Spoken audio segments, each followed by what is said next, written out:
I sat in the living room, remote in hand, watching the evening news. My son-in-law burst through the door. He snatched the remote from my grip and killed the screen. "Get to your bedroom, old lady. This room belongs to me now." My daughter couldn't meet my eyes. I grabbed my car keys and walked out without a word. The following afternoon, a gentleman in an expensive suit rang our doorbell. That evening, the click of the remote echoed through the quiet house like a gunshot. I occupied my emerald armchair, purchased with my first pension check 15 years ago when my husband died. Fresh brewed coffee sat cooling beside me. The kitchen carried the sweet aroma of baked peaches. The television murmured softly with the 6 o'clock broadcast. This was my peaceful hour when my joints stopped aching and I could simply exist without serving anyone. The front door crashed open as though a hurricane had entered. I didn't turn. I knew exactly whose entrance that was. Derek strode in with ownership radiating from every step.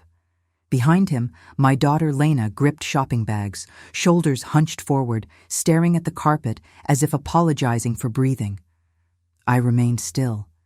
Derek positioned himself directly between me and the screen, blocking my view entirely. He gave that familiar snort he always made when he caught me doing absolutely nothing productive.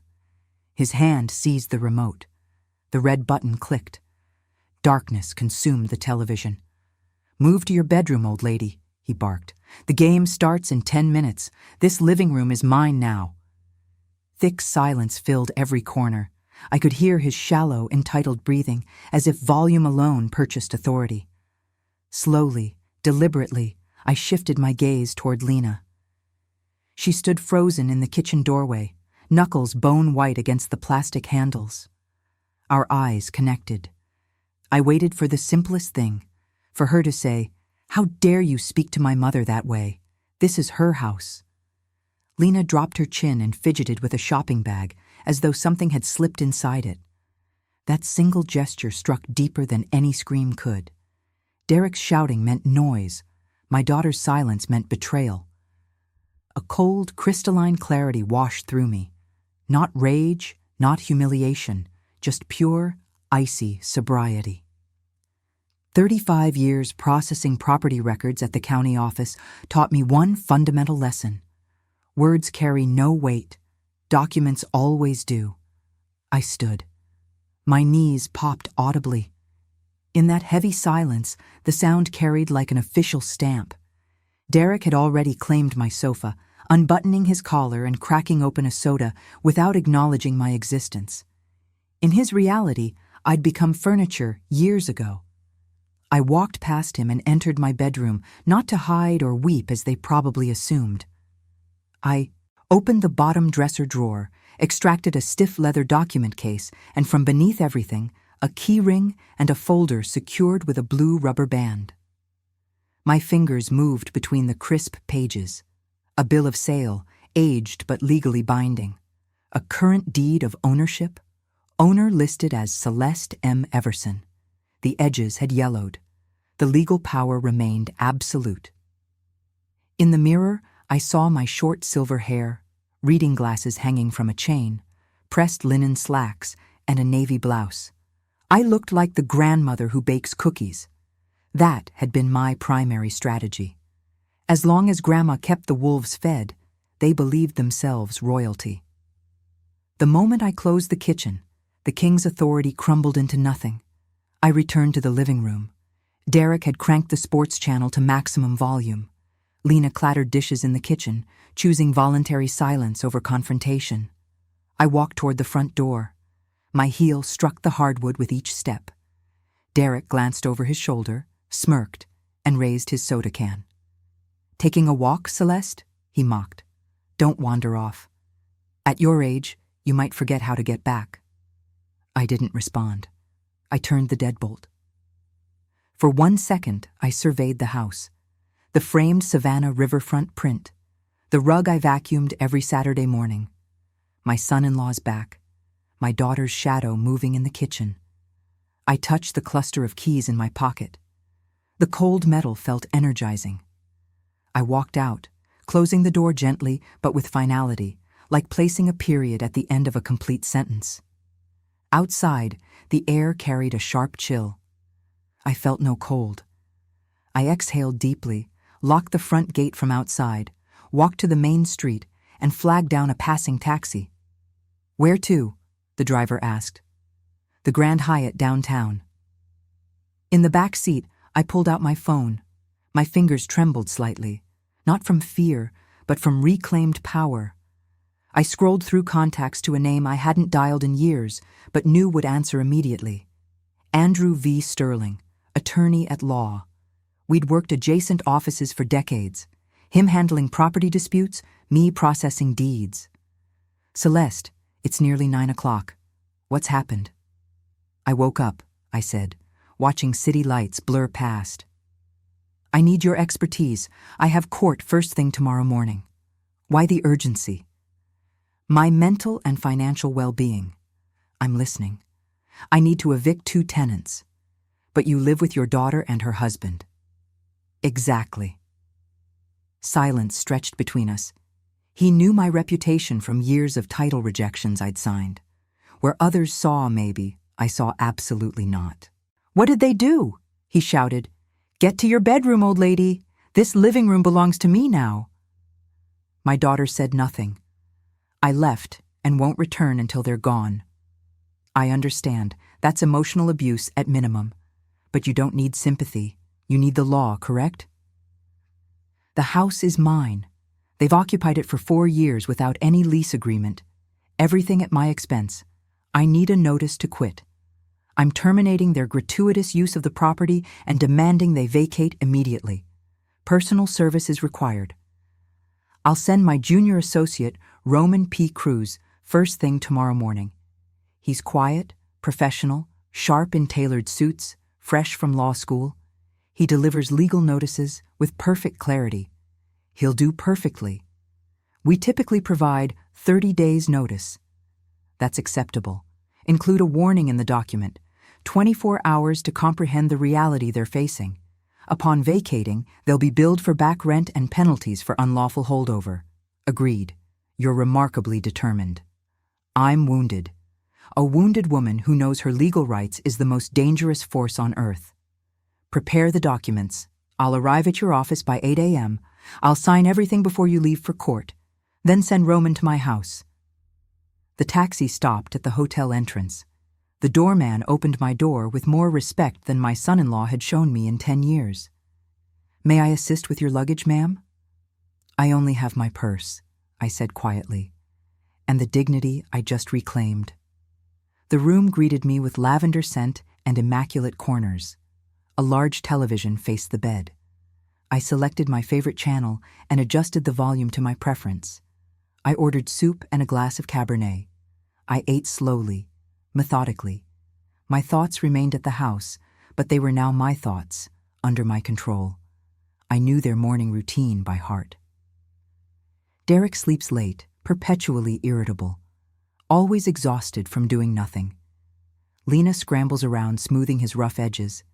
I pictured my house's front door, the intercom button, a confident finger pressing it. This wouldn't be a social call. This was the law announcing its arrival. The first warning bell. I fell asleep quickly and deeply, like someone who'd finally taken control of the steering wheel. I woke with sunrise, showered, wore the same clothes but with entirely different posture. I went directly to Mr. Sterling's office. Signatures, dates, property details. Every stroke of my pen sounded like final judgment being pronounced. Roman is departing now. Andrew nodded toward a tall young man carrying a leather briefcase. 20 minutes and he'll be at your front gate. Perfect. I set my bag down and settled into the reception area. Chair. I'll wait here. Panic always remembers it has a mother and mother-in-law eventually. The vending machine coffee smelled artificially sweet. The wall clock whispered its steady tick-tock. Somewhere across town in my living room, different legal music was beginning to play. For the first time in years, I wasn't rushing between the stove and other people's demands. I was simply waiting, patiently, powerfully. 9:30 a.m. My phone vibrated against my knee. The day had officially begun. Lena's name flashed on the screen. I let it ring 3 complete times before swiping to answer. "Mama, Mama, for heaven's sake." Her voice exploded into shrieking panic. "There's a man here named Roman with legal documents. Derek is screaming. What's happening? Where are you?" I held the phone away from my ear to avoid his shouting in the background. "Roman is the attorney's junior associate," I said with perfect calm. "Ask your husband to lower his voice immediately. Accept the notice, read it aloud, and tell Derek the old woman is unavailable for screaming today." But it says eviction notice. 30 days.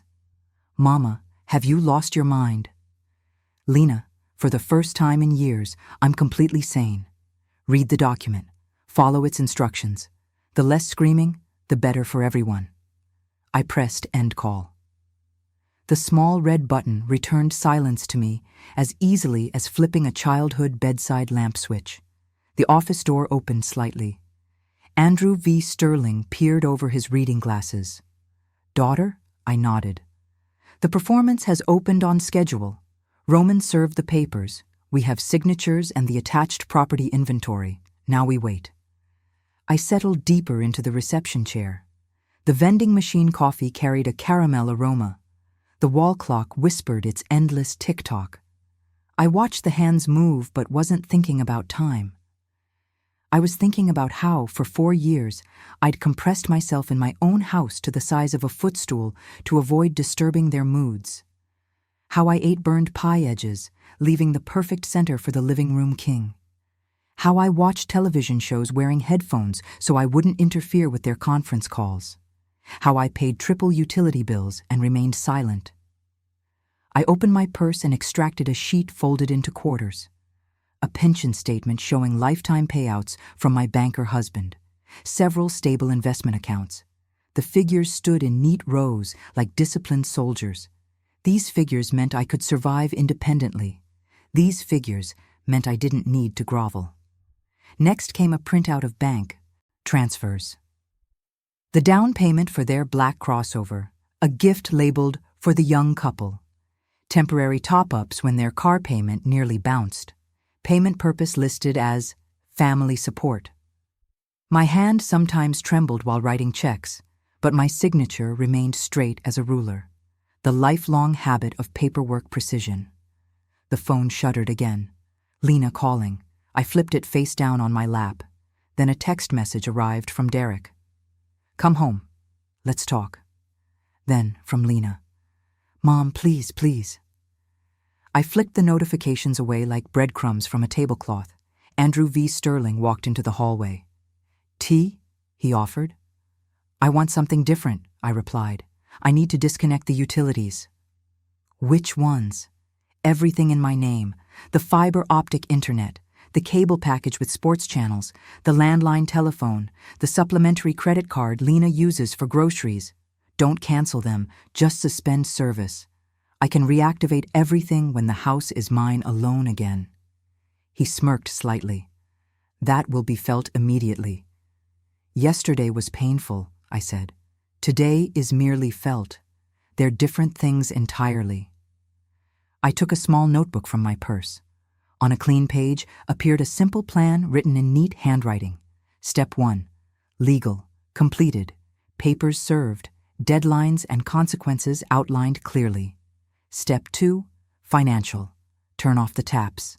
Let the living room king learn the actual price of his kingdom. Step 3. Silence. No scandals, no justifications. Only facts. The phone vibrated again. I glanced down. Lena was typing long, frantic messages. "He's furious. We've been humiliated. People were watching. Where are you? Let's talk." I set the phone down and said nothing. Today, my nothing was the complete answer. "Is there a decent clothing store nearby?" I asked, closing the notebook. "The Gallery Mall is 2 blocks away," Andrew V. Sterling said. "What are you planning?" "I'm dressed like a grandmother," I said, meeting his eyes directly. "And I'm going to establish boundaries. I need a uniform." "You're dangerous when you're calm." "Now," He said it without any smile. I'm just returning to myself, I replied, taking my purse and heading toward the door. Outside, the weather was bright and dry. I walked quickly without looking back. Store windows reflected me moving past, posture straighter, spine stiffer. My mind was clear and steady. Where to go, what to say, whom to call. No pity, no revenge. Only order. At the mall entrance, I paused for 1 second, ran my fingers over my purse strap, and exhaled completely. First the uniform, then tap after tap, shutting off their resources. The Gallery Mall stood 2 blocks away. I walked briskly as though heading to work, shoulders squared, steps measured precisely. Inside, soft lighting, attractive window displays, music floating from ceiling speakers. In the classic clothing department, I was greeted by a consultant whose name tag read Jenna. Her gaze was attentive without being condescending. I need a uniform, I said clearly. Calm, businesslike. Today I'm establishing boundaries. Jenna nodded and disappeared between clothing racks. She returned carrying dark blue straight-leg trousers, a crisp white cotton blouse, and a beige linen blazer. In the fitting room, the fabric settled perfectly. The trousers sharpened my posture. The blouse was crisp. The blazer pulled everything together into authority. I added leather pumps with low but distinct heels. The tap-tap on tile sounded like a metronome keeping perfect time. I folded my old clothes into a shopping bag. Give these to the charity box, I said. Let them serve someone else. I sat on a soft ottoman near the fitting room, took out my notebook and phone. First call to the service provider. Good afternoon. I'm the contract holder. I request temporary suspension of services at this address. Internet, cable television, sports package, and landline telephone number. Reason: repairs starting today. The operator read the required warning. Signal would disconnect within 2 hours. Reduced monthly fee confirmed. Second call to the bank. I'm the primary account holder. I request you block the supplementary card in Lena Everson's name. Reason: security concerns. Please lower online transaction limits and keep SMS alerts only on my number. Done, a voice replied. Changes are now in effect. I hung up. My stomach growled, not from hunger, but from adrenaline slowly dissipating. On the second floor in a quiet restaurant, I ordered mushroom risotto and a glass of dry white wine. I placed my phone beside me, face down. Spoon, fork, breathe. For the first time in years, I wasn't eating stealthily or rushing. 10 minutes later, my palm felt a brief vibration. Text message from the bank. Transaction declined. $85, butcher shop, prime ribeye. I smiled. A short, unsentimental smile. Almost immediately, another message flashed. The cards aren't working. Call the bank. We're at the register. Derek's number. I calmly typed the response. It's not a malfunction. It's a freeze. The credit and the trust both expired yesterday along with your game. I placed the phone face down and finished my risotto slowly, savoring every grain. I paid the check with my card. Payment processed smoothly, like walking through the front door of my own house. At the exit, I purchased a bottle of water, caught a taxi, and returned to the Grand Hyatt. The lobby was cool, smelling of cleanliness, carpet springing beneath my feet. In the room, I slipped off my new shoes, placed the keys on the nightstand. The familiar metallic jingle responded with calmness inside me. I turned on the television to a music channel and slept for an hour. My body took exactly what it needed. I woke to the clear ring of the landline telephone. That sound rarely means nothing important. Hello, reception speaking. Good afternoon. Your daughter is in the lobby. She urgently requests to come up, or rather, requests you come down. She says it's urgent. I looked at the clock. The perfect time for a clear conversation without midnight hysterics. I washed my face, smoothed my hand over the beige blazer lapel, and adjusted the chain on my glasses.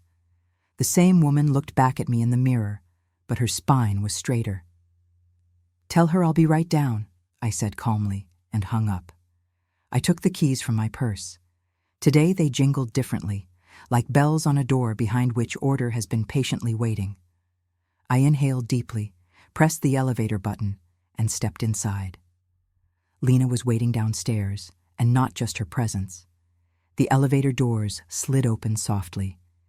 In the Grand Hyatt lobby, Lena paced frantically between couches. Her blouse was wrinkled, her bun messy, dark shadows under her eyes. She saw me in the beige blazer and stopped, as if she'd walked into invisible glass. "Mama."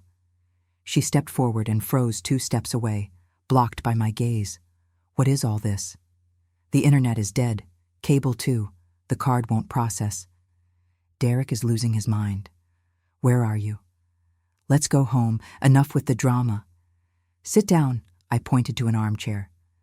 "We're in a respectable place. We'll speak calmly."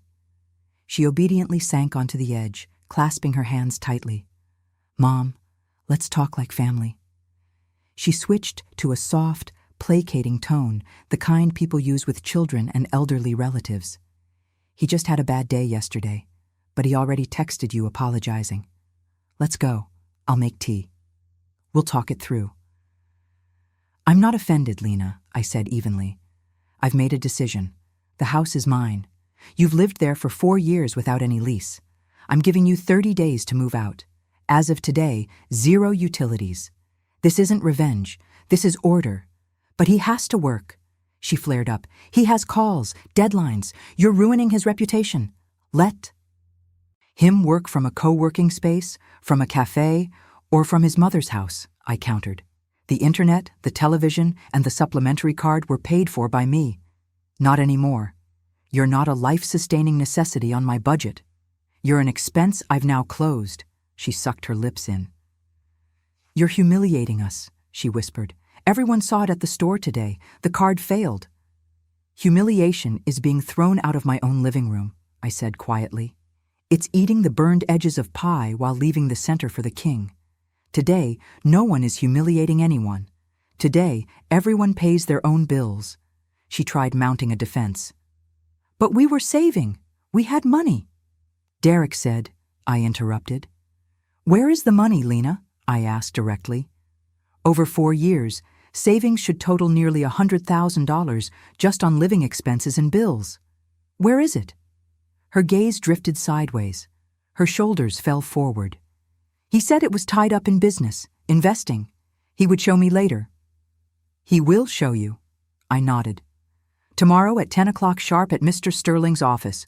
You're both invited. We'll see what your business is." "You called a lawyer against your own family?" She was testing me. "I called the rules," I replied. "Family is respect, not get to your bedroom, old woman, and the living room is mine. Tomorrow is about rules." She sighed and her voice broke. "If we leave, he's going to file for divorce. He says if he doesn't have your house, he doesn't want to be with me." His words stung, not with pity, but with crystal clarity. I leaned forward, covering her clasped hands with mine. "If your marriage is held together by my square footage and my bank accounts, that's not family, Lena. That's a hostage situation. And you are the hostage." She snatched her hands away as if burned.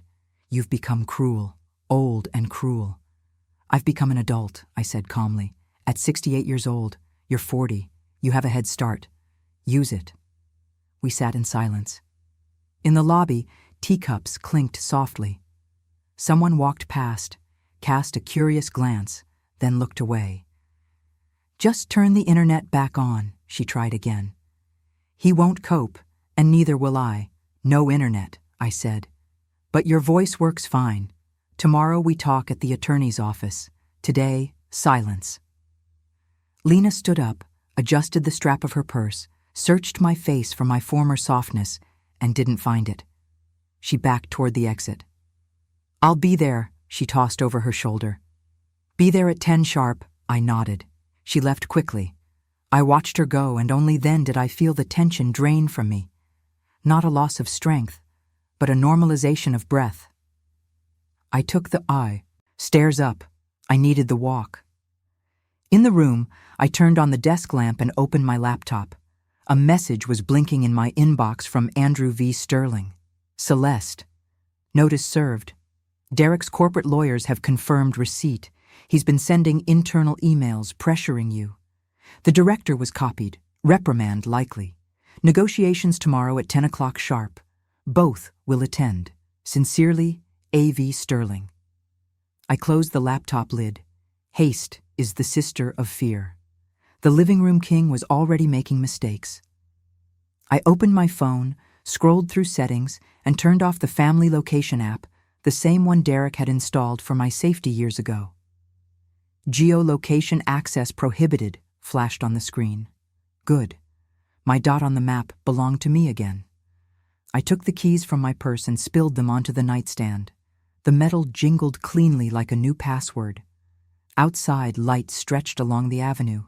The air conditioning hummed steadily. I sat on the edge of the bed and felt it. Order inside. Not victory, not euphoria. Just order. Tomorrow at 10 o'clock, the conference room door would open and 3 people would walk in.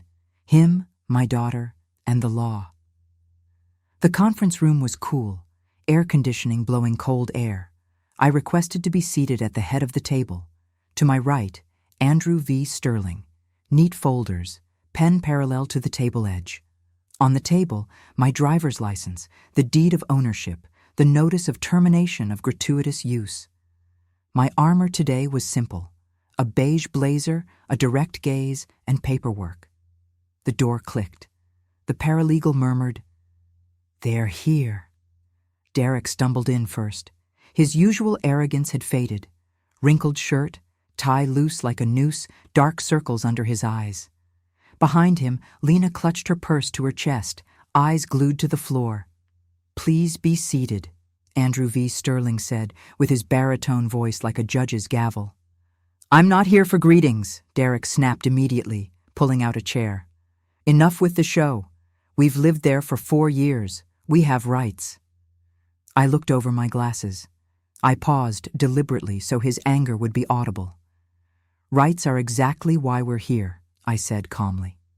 "The house is my sole property. You're using it at the owner's goodwill. I've terminated that. The notice is on the table. The deadline is 30 days. "There's something called adverse possession," he shot back. His words tripped over each other. "We possessed it openly as owners. Have you even seen the law?" "I have," I smiled slightly. "And I worked with it for 35 years. Adverse possession applies when the owner doesn't live there, doesn't pay, and doesn't object. I live there, I pay, and I object. You're not owners. You're temporary and loud users." Derek's jaw clenched. He turned his eyes to Andrew V. Sterling, seeking support. "The notice is proper," the attorney confirmed smoothly. "Service was executed. Upon expiration of the deadline, a lawsuit will be filed for eviction and recovery of fair market rent from the date of notice." "This is illegal." Derek raised his voice. "She cut off our internet, our funds, emotional distress. I'm suing." "Internet is not a life-sustaining utility," Andrew V. Sterling said, unblinking. "If you want it, connect it yourself and pay for it." "Lena, tell her." He jabbed his finger at my daughter. "She's destroying our family." Lena blinked. Her lips trembled. And then there was silence again. I slid a folder toward her. "Let the paper speak," I said. "Derek, for 4 years you were supposedly saving for a condo. Nearly $100,000 in savings just on living expenses and bills. Where is the money? In business?" He tried to smirk. "Investing, futures, leverage. You old folks wouldn't understand." "I like specifics." I pulled a stack of papers from an envelope. 3 loan default notices. And here, the broker statement. Margin call, balance below 0. Derek lunged for the papers, but Andrew V. Sterling's hand landed first. "Put it down. Let your wife read it." Lena took the sheets. Her fingers shook. Her eyes darted over the figures and lines. I saw the moment of realization. Her shoulders slumped, her mouth dropped open. One heavy tear fell. not of pity, but of cold awareness. 0. Even a deficit, she whispered. Yes, I said, softer but firm. Nothing was saved. There were bets, games, $85 prime ribeye, and imported beer, all on my card. I would have made it back, Derek flared up. The market is turning around. I just needed one more infusion. And that's why you needed my living room? I raised an eyebrow. To lose louder and to send me to my room in the process? He clenched his fists. The anger in his eyes was undercut by fear. I'm your son-in-law, he forced out. Family is supposed to help. Family is respect and boundaries, I said. You offered neither, and you will receive neither. I stood up. That movement was enough to make everyone straighten. Terms, I stated, clipping my words. 30 days to move out. The internet, cable, and supplementary cards will not be returned. If I hear screaming when I visit to collect my winter clothes, I will immediately call the police and file a report for threats. We'll see how job recruiters feel about that on top of your corporate reprimand. Derek slumped in his chair, as if his internal bolts had been unscrewed. Lena covered her face with her hands. The hum of the air conditioning became audible. And one more thing, I turned to my daughter. This is your choice. Over these 30 days, you decide whether you continue to drown with a man who lied and dragged you down, or whether you swim to the surface. I'm a mother, but not a bank and not a free cafeteria. Lena lowered her hands. For the first time in years, she looked straight at me. But if I have nowhere to go, she whispered hoarsely, you will find a place. You work, rent a studio apartment, sell the crossover, manage your own accounts. I've paid for my lessons in full. I gathered my papers into the folder. Andrew V. Sterling stood up. The meeting is concluded. Roman will handle all further contact in writing. I walked around the table. Passing Derek, I stopped for half a step. You can press the remote control of your own life as much as you like, but it doesn't work on my house anymore. In the hallway, the light seemed warmer, the air cleaner. I walked to the elevator and heard the scraping of a chair behind the door. Lena's choked whisper, Derek's short curse. The elevator chimed. The doors closed. My phone vibrated in my purse. Lena calling. I didn't answer immediately. I took 3 deep breaths and only then pressed accept. I held the phone in my palm. 3 breaths, then I answered. Mama. Lena's voice was low like after a cold. I didn't get in his car. Where are you? Downstairs in the parking lot. He's screaming in the car, hitting the steering wheel. I walked away. He told me to get in, but I couldn't. Good, I said calmly. Walk, breathe. Don't rush back to where screams are waiting. She was silent. I could hear the roar of traffic fade in the background. He says you broke the family. Unplugged internet doesn't break a family, Lena. Lies and screaming do silence again. Thank you, Mama. Barely audible. It hurts, but I can see. Seeing is the first step, I said. Tomorrow at 10 at Sterling's office. Can you make it? I can. We breathed into the phone for another second and I hung up. The street smelled of hot asphalt. I left the office, raised my face to the sun, and hailed a cab. Where are we going? To a nice restaurant, I replied. I'm having a celebration today without toasts. By the window with a view of the riverfront, I ordered clam chowder, a salad, and a glass of dry white wine. I placed my phone face down. My teaspoon clinked lightly against the glass. Sunbeams danced on the tablecloth. I ate slowly like a person who is her own mistress again. My phone briefly vibrated. Messages from the bank. Transfers to protected account complete. Supplementary cards closed. Change of beneficiary on life insurance processed. Confirmation in your online account. I smiled without witnesses. All loose ends tied up. No one else. Would run into my signature. Almost immediately, an email from Andrew V. Sterling. For your control. Upon expiration of the 30 days, Roman will be at the gates at 8 o'clock sharp with the handover document and inventory. If there are threats, call.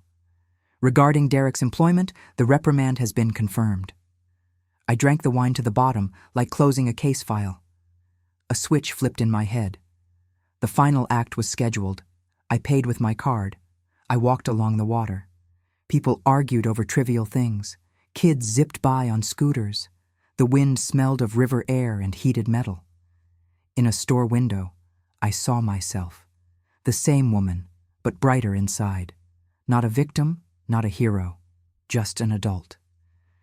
I returned to the Grand Hyatt in the evening, took off my blazer. The armor could hang on the hanger. I spread the keys, documents, and a small notebook on the nightstand. I opened a clean page and wrote, Day 30, plan, morning, Roman, deed and keys, I'm not home, no scenes, evening, open windows, mop the floor with warm water and disinfectant, scrub the rug with a stiff brush, tomorrow, painter, color peach. The phone rang. Lena. I'm at Zoe's on a folding cot. It's fine. He called dozens of times.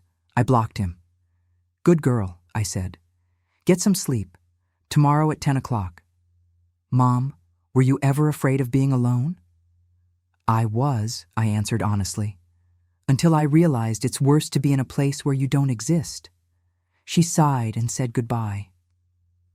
In the shower, the water washed away the stickiness, the layer that had clung to me for years in my own living room. I put on a simple nightgown, lay down on top of the comforter, and left the music softly playing in the background. The room was filled with an honest silence, the kind where you can hear your own breathing. In the morning, I went down to the cafe for oatmeal, coffee, and water. A man at the next table frowned at the news. In my life, the main headlines had already been released. Before leaving, I stopped by Andrew V. Sterling's office to sign final paperwork, cover letters, and Roman's power of attorney. We spoke briefly, professionally. Keep going, Celeste. This is the right move, he said. I'm just doing what's mine, I replied. Outside, the sun was warm. I went to the salon. I wanted my hair to match my spine. The stylist quickly trimmed the tired ends. The gray gleamed like pure silver. In the mirror, the same face, but the gaze was no longer waiting for someone else's decision. It was the gaze of a person with the keys in her own pocket. At an intersection, I stood at a red light and smiled. It was so simple when the rules were followed, on the road and at home. My phone beeped briefly. Roman confirmed. Day 30, 8 o'clock sharp. We'll be at the gates. We will verify the locks and complete the inventory. I put the phone in my purse. The clasp clicked dryly, like a seal. In the evening, I returned to the Grand Hyatt, turned off the light, and slightly opened the window to let in the city noise, exactly as much as I wanted. The keys lay on the nightstand. I picked them up. The metal was warm. The next day, day 0, he would enter my house, not with a shout, but with the screech of a moving truck's tires. On the 30th day, I woke without an alarm. The light in the Continuo 938 window was even, like a sheet of paper before a signature. I had breakfast, placed my phone face down, and drove out of the city to a spa. I would not be home today, Roman called. I'm at the gates. The moving truck has arrived. They're starting. Proceed by the inventory, I said. I'm available by phone. Next was water, steam, and herbal tea. I stared at the ceiling and thought of only one thing. Tonight, I will open the windows and wash the floor. That's all. At 11 o'clock, my phone briefly vibrated. Derek made noise, but he signed. Keys handed over. Inventory completed. A couple of holes in the walls from mounts. Furniture marks. Locks intact. 12:30. They're gone. I put the phone back. No anger, no joy, just a fact. The end. At 2, I stopped at a hardware store. Gloves, a mop, rags, floor cleaner. On the way, I called a painter recommended by Andrew V. Sterling. Can you start tomorrow by 9? The living room and hallway, color peach. We can, a man's voice replied. We'll be done in 1 day. At the gates, the key turned easily, as if the house itself had exhaled. I walked in and stopped. The living room was empty. footprints from the couch legs on the floor, ugly holes in the wall. The air was heavy and stale. I threw open all the windows. A draft swept from the kitchen to the garden, stirred the curtains, and carried out the remnants of someone else's life. I put on the gloves, first the shelves and baseboards, then the corners where dust had accumulated for later. I gathered the old magazines no one read into a garbage bag. I wiped the framed print of the Savannah riverfront and hung the painting lower, as was comfortable for me, not as was trendy. The floor got warm water twice. The rug got a stiff brush. The house came back to life with every movement. By evening, I put the kettle on. The silence was not empty, but golden, like fresh wax on the parquet floor. Then a short, polite ring. I knew who it was. "Come in, Lena," I said at the threshold. "The coffee just brewed." She walked in slowly, looking around. "It's beautiful, quiet, warm." "It's peach," I nodded. "Sit." We sat opposite each other, 2 mugs on the table, a plate of pie. Lena held her mug with both hands, grasping the warmth. "I rented a studio apartment," she said, looking at the steam. "It's small. The neighbor upstairs likes loud music. The ceiling is low. But it's mine. I pay for it myself. I took on full-time work, and I filed for divorce. The pro bono lawyer is processing the papers." I nodded. A warm, quiet, unsentimental feeling rose inside me. "That's the right path," I said. "It will hurt. Then it will settle." "He says you broke up the family." She smiled faintly. "And I realized you just stopped feeding the lie." We were silent. Outside the window, the garden rustled like new sheets. "Thank you for saying no," she added, placing her palm over mine. "While you were patching the holes, I couldn't hear myself." "Hearing yourself is not a luxury," I said. "It's order." She inhaled deeply. "Mama, can I come over as a guest? No keys, no staying over, just tea and conversation." "That's exactly what you should do," I replied. "The door is open for guests. It's temporarily closed for tenants." We hugged briefly, an adult embrace. On the porch, she adjusted the strap of her purse and walked toward the gate. She walked straight, not looking back, like a person who chose her own pace. I returned to the living room. The peach walls glowed softly. The notebook was on the end table. I opened a clean page and wrote, "Wednesday, 4 p.m. sharp, tea with the neighbors. Topic, wills, separate accounts, passwords, bring questions, and a notebook." My phone blinked with a message from Zoe. "Celeste, Betty is crying. Her son is pressuring her to sign the house over to him. Investment, Mom. I'll buy you a better one later. She's afraid to say no, afraid he'll get mad. Can we come over tomorrow?" "Come at 4, I typed. "Kettle and papers are ready." I signed the bottom of the page and closed the notebook. The house was clean and warm, and this cleanliness finally had a purpose.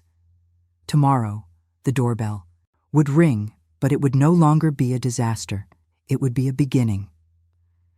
By 4 o'clock on Wednesday, I boiled the kettle, took out my folder of documents, and placed pens, blank sheets, and envelopes on the table. On the folder cover, I wrote in large pencil letters, "Wednesday, 4 p.m. The house smelled of peach cobbler and fresh paint. The peach walls seemed warmer than usual in the soft sunlight. Not a show, but order. The bell rang briefly. Zoe arrived first, then Olga, and almost immediately they ushered in Betty, hunched over with red eyes. "My son is rushing me to sign the house over to him," she said from the doorway. "Investment, Mama. I'll buy you a better one later. I'm scared to refuse. Afraid he'll be angry." "Sit down." I poured the tea. "Let's start simply. Gifting the house is forever. You can't take it back. If you want to leave something to someone, write a will. As long as you're alive, the property remains yours. For a last resort, we can discuss a life estate, but that's careful work. No rushing." Zoe nodded. "And don't give passwords to anyone. Not to the kids, not to the grandkids for their games." "Exactly." I slid a sheet of paper toward Betty. "Here's a phrase for you to start the conversation." "I'm not ready to change the owner of the property. To think about it, yes. To sign, no. Your son will push. Repeat the phrase word for word. If he starts yelling, leave the room. Close the door. You only sign papers when your head is calm. Olga snickered. Next, you'll be giving her the lawyer's number. I will, I nodded. It's Roman, Andrew V. Sterling's associate. He doesn't yell, and he reads the fine print quickly. But it's best not to sign anything on emotion or on weekends when the county office is closed. We sat and wrote down short bullet points. Will instead of a gift deed, separate accounts, a receipt for every penny borrowed, prohibition on shared passwords. A power of attorney only limited and with an end date. I showed them where to find the owner's name on their property tax records and explained that staying with Mom for a year turns into a lifestyle after 4 years if you don't call things by their names. Betty initially flinched at every word, no, but by the end she straightened up and asked for more tea. Girls, I feel lighter, she said. I'm going home today, not to cry, but to talk.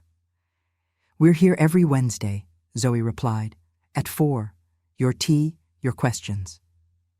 They left differently than they had come, not quieter, but more assured. I washed the cups, wiped the table, and threw open the windows. The garden smelled of wet grass. The house felt light. Lena stopped by at 8. She knocked like a guest. Can I come in? Tea's still warm. She took off her jacket, walked over to the peach wall, and ran her hand over the paint. It's beautiful, she said quietly. Warm. A house should be warm. Everything else is extra. We sat down. She held the mug with both hands, taking the warmth. I was at the lawyer's, she said, looking straight ahead. The divorce is progressing. Full-time work is steady. I don't want supplementary cards for milk anymore. I pay myself. But sometimes, can I come over as a guest? No keys, no staying over, just tea and conversation. That's exactly what you should do, I replied. The door is open for guests. For tenants, it's permanently closed. That's not cruelty. It's a rule. She nodded, thought for a moment, then smiled slightly. You know what? I miss your no. I spent my whole life learning your yes, and now I'm learning your second word. The no is not about offense, I said. It's about boundaries. Yours, mine, any adults. We sat in silence. In the kitchen, the clock ticked softly. Outside, wind swayed the rowan tree. Lena stood up. Thank you, Mama, she said, hugging me briefly like an adult. If you hadn't turned off the utilities that day, I never would have heard myself. Hearing yourself is adult life, I replied. Go on. I have a meeting tomorrow at 4. Don't let me down in front of the neighbors. She smiled and left. Her step was steady without looking back. In the hall, an unknown number blinked on the nightstand. I could recognize those calls even without a name. I almost reached for it, but stopped and calmly pressed block. There is much noise in life, but taking calls about other people's crises is not my obligation. I walked through the house, kitchen, hall, living room. My documents were neatly stacked on the shelf. The Savannah riverfront print was hung where it was comfortable for me. In my study, a clean notebook, I sat down and opened it. On the first line I wrote, "The house, the owner's story." Not for Lena, but for myself, and for those who are still sitting in their green armchairs, afraid to pick up the remote. I wrote simply, "How fear disguises itself as care. How habit drowns out your voice. How one phrase, 'to your bedroom, old woman,' exposes the whole scheme. How documents give you back your spine. And how unplugged internet can suddenly turn on your brain. I wrote that you cannot give away yourself or your house, not out of love, nor out of pity. That living together without respect is not family, but a hostage situation. And that a timely no saves better than 1,000 yeses." Then I put the notebook away in the drawer, returned to the living room, and ran my palm over the back of the green armchair. I sat down. The remote control lay on the end table, the most ordinary black device. I held it in my hand. It was no longer a symbol of someone else's power, just a thing. I turned on the television and found the music. The violin played purely without hesitation. No footsteps from the hall, no turning off, no to your room. I sat with my eyes closed, listened, and without rushing, increased the volume by 1 notch. Exactly as loud as I liked it, not quieter, not louder. Enough. I said aloud, enough. And suddenly I understood that the word meant much more now. It meant I was adult enough to set conditions in my own home. It meant I had enough strength not to save those who weren't asking for salvation, but for cards and square footage. It meant I had lived long enough to understand a simple truth. Ownership is not just about keys and deeds. It's about the right to choose the silence, the people at your table, and the volume of the music. I turned off the television and listened to the house. It was breathing steadily. The garden darkened outside the window. A branch twitched somewhere. Water clinked in a pipe. Nothing dramatic. Just a simple life that I was finally not renting out. In the hall, my beige blazer hung on the hook. I adjusted the lapel, fixing a small detail so it wouldn't build up into a bigger problem. The keys jingled on the nightstand. The metal was warm. There were no other bundles of keys next to mine. In the notebook for tomorrow it was written, Wednesday 4 p.m. sharp, wills and passwords. I closed the cover, set the kettle for the morning, and turned off the light. The house was mine. But most importantly, I was home again. And in my life, just like on the remote, the volume is now regulated by me.